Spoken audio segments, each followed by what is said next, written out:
Hi welcome to my YouTube channel Kalyani kitchen Kadapa రుచులు. ఈరోజు ఈ వీడియోలో మునక్కాయ, క్యారెట్, ముల్లంగి, మామిడికాయ వేసి సాంబార్ అయితే చేయబోతున్నాను. ఇదైతే ఇడ్లీలోకైనా వేడివేడి అన్నంలోకైనా చాలా బాగుంటుంది. దీనికి కావాల్సిన పదార్థాలు తయారు చేసే విధానం చూసేద్దాము. మునక్కాయలు, ముల్లంగి, క్యారెట్, 1 టేబుల్ స్పూన్ కారపొడి, 1/2 టేబుల్ స్పూన్ ధనియాల పొడి, 1/4 టీ స్పూన్ పసుపు, 1/2 టేబుల్ స్పూన్ సాంబార్ పొడి, పోపు దినుసులు, వెల్లుల్లి, ఇంకా 3 ఎండుమిరపకాయలు కూడా పెట్టుకోండి. కరివేపాకు, కొత్తిమీర, మామిడికాయ, టేస్ట్కి సరిపడా సాల్ట్, హాఫ్ కప్పు కందిపప్పు, 3 పెద్ద సైజు టమాటాలు, ఉల్లిపాయలండి. ఒక కుక్కర్ పెట్టుకొని అందులో 1/2 కప్పు కందిపప్పు వేసుకొని ఇలా నీళ్ళు పోసి శుభ్రంగా ఉంచేసుకొని తర్వాత పప్పు మునిగేంత వరకు నీళ్ళు వేసుకోవాలి. కొద్దిగా పైకే వేసుకోండి, పొంగి పోవు. ఇలా కొద్దిగా పసుపు వేసి మూత పెట్టేసుకొని మీడియం ఫ్లేమ్లో 3 to 4 విజిల్స్ అయితే రాణించాలి. స్టవ్ వెలిగించి కుక్కర్ అయితే పెట్టేసుకుందాము. మరి నీళ్ళు అనేది తక్కువ వేసుకుంటే పప్పు అనేది మాడిపోతుంది కదా. పప్పు మునిగి 1 ఇంచు మైన పైకి రావాలండి నీళ్ళు, అప్పుడైతే బాగా ఉడుకుతుంది, ఏం పొంగిపోదు. ఇలా స్టవ్ ఆఫ్ చేసి 4 విజిల్స్ వచ్చిన తర్వాత ప్రెషర్ అంతా వెళ్ళిపోయినాక మూత తీసి అయితే చూద్దాము. మనకు పప్పు అయితే బాగా ఉడికిపోయింది. మీరు పప్పు నానబెట్టుకున్న వాళ్ళైతే 2 విజిల్స్ అయితే సరిపోతాయండి. ఇలా పప్పు గుత్తితో ఎనిపేసుకోవాలి. బాగా ఉడికిపోయిందండి పప్పు. మనం చేసే సాంబారు పప్పుని బట్టి కూడా ఉంటుంది టేస్ట్. ఈ విధంగా ఎనిపేసుకున్న తర్వాత పప్పు గుత్తి పైన కొద్దిగా నీళ్ళు అయితే వేసుకుంటున్నాను. ఇలా వేయడం వల్ల వేస్ట్ కాకుండా ఉంటుంది. పాత్రలో తోముకునేటప్పుడు ఈజీగా కూడా తోమేసుకోవచ్చు. ఇలా ఎనపెట్టుకున్న పప్పుని ఇలా పాత్రలోకి అయితే వంపేసుకోవాలి. అందులోనే కొద్దిగా నీళ్ళు అయితే 1/2 గ్లాస్ వేసి వేస్తున్నానండి.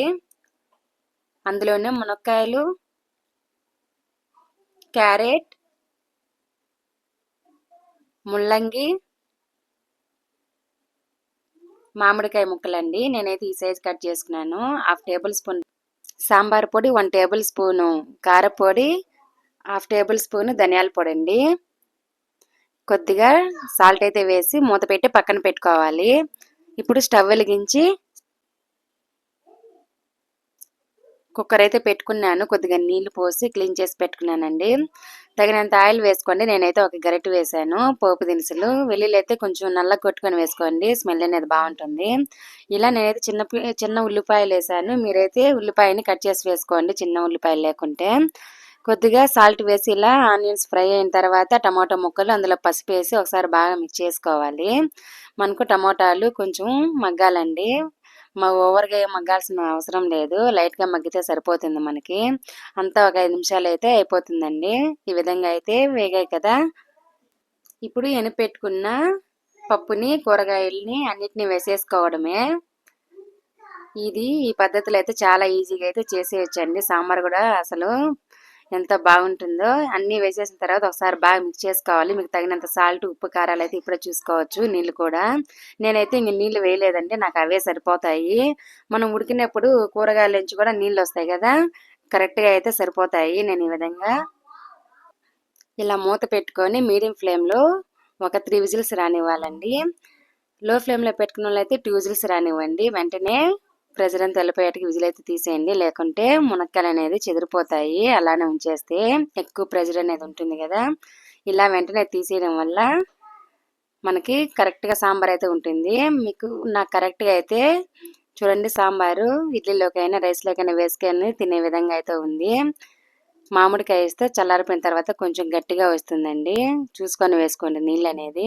మనకు సాంబార్ అయితే రెడీ అయిపోయింది. బాగా ఒకసారి మిక్స్ చేసుకొని ఇలా బౌల్లోకి తీసేసుకొని వేసుకోవడమే. నేనైతే ఒక పక్క ఇడ్లీ అయితే కూడా పెట్టేశాను పిల్లలకి. ఇది మార్నింగ్ బ్రేక్ఫాస్ట్ చేశానండి. ఇంకా మధ్యాహ్నంకి కూడా అదే ఉంటుంది.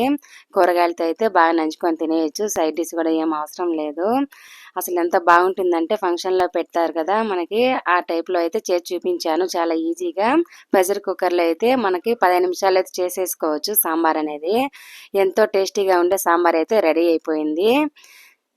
నేను చేసిన విధానం మీకు నచ్చినట్లయితే మీరు కూడా ఇంట్లో ఒకసారి తప్పకుండా అయితే ట్రై చేయండి, మీకు నచ్చుతుంది. నేను ఇంకో మంచి వీడియోతో వస్తాను. Thanks for watching. బాయ్.